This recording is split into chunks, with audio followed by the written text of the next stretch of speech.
Mimi nataka kusema, najua ule mtu wa vitendawili alisema ati nyinyi sijui ni mirisi ya Jubilee.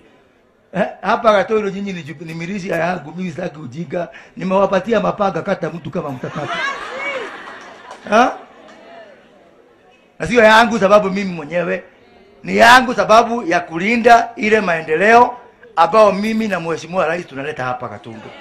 Gatundu South MP Moses Kuria's remarks have come to haunt him yet again, despite his attempt to apologize for what he says was the misinterpretation of his remarks. Kuria is now the subject of criminal investigations. Yesterday, the Director of Public Prosecutions, Keriako Tobiko, responded to a letter from the National Cohesion and Integration Commission. In the letter, Tobiko agreed with NCIC Chair Francis Ole Kaparo that Kuria should be investigated and prosecution considered.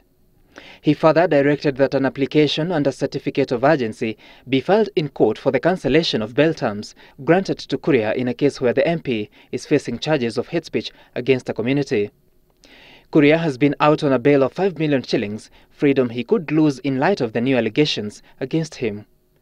Yesterday, Moses Kuria insisted his utterances were quoted out of context. I come from an agricultural area. A panga is an integral part of our daily existence. We cultivate our farms using the pangas. But I've said, if anybody misconstrued this, if anybody thought I was inciting, I apologize.